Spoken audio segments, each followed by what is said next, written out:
দেখেন না একজন তসলিমা নাসরিন, সেদিনকে আমার একটা পোস্ট আমি বলছিলাম 92% মুসলমানদের দেশে কোনো অবস্থাতেই গান বাদ্য এবং বাদ্যযন্ত্র গানের টিচার দেওয়া যাবে না।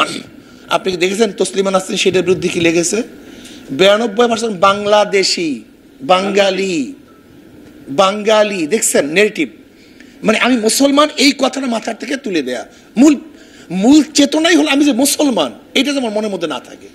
আমি বাঙালি, আমি বাংলাদেশি, আমি সেকুলার, আমি নন সাম্প্রদায়িক, আমি উদারপন্থী, এই শব্দগুলি আমার মাথার মধ্যে ঢুকানো। আমি মুসলমান, এই চেতনাকে নষ্ট করা, আর কিচ্ছু না। ভেবেছিলাম যে যদি আমরা ভারত থেকে আলাদা হতে পারি তাহলে আমরা স্বাধীন, আমরা মুক্ত।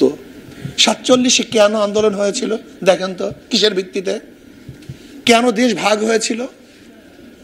ভৌগোলিক কারণে নয়। আমি বারবার এই কথাটা বলতে চাই, অন্য কোনো কারণে না। ভাষার ভিত্তিতে দেশ ডিভাইডেড হয় নাই, ঋতুর কারণে, ভৌগোলিক কারণে দেশ ডিভাইডেড হয় নাই। 47-এ দেশ আলাদা হওয়ার কারণটা কি ছিল?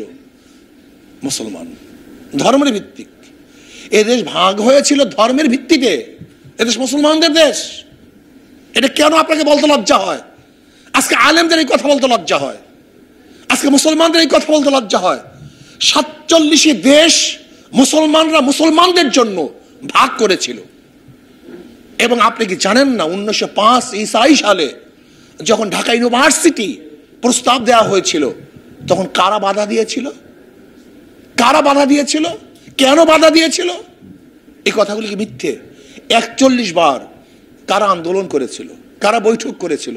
গড়াইয়ের মাঠে রবি ঠাকুরের নেতৃত্বে, তার সভাপতিত্বে ঢাকা ইউনিভার্সিটি বাধা দেওয়ার জন্য কারা চেষ্টা করেছিল?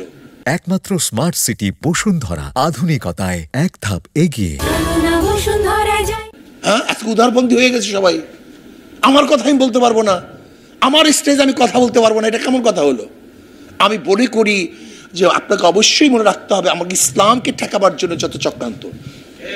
47-এ মুসলমানদের জন্য এই দেশ স্বাধীন হয়েছিল ধর্মের ভিত্তিতে। এদেশ মুসলমানদের দেশ, সংঘর্ষ মুসলমান। আপনি কেন চিন্তা করেন না যে পূর্ব পাকিস্তান পশ্চিম পাকিস্তানের মধ্যে প্রায় 1700 কিলোমিটার দূরত্বে অবস্থান করতেছে আমরা? ওইদিকেও পাকিস্তান, এদিকেও পাকিস্তান, মাঝখানে বিশাল ব্যবধান ভারত। এই দুই দেশ আলাদা দেশ, একই নামে পাকিস্তান নামে ভারত থেকে আলাদা হওয়ার পিছনে কি কারণ ছিল? অন্য কোনো কারণ না। ওরা সংখ্যাগরিষ্ঠ মুসলমান, আমরা সংখ্যাগরিষ্ঠ মুসলমান, কাজে এই দেশ মুসলমানদের।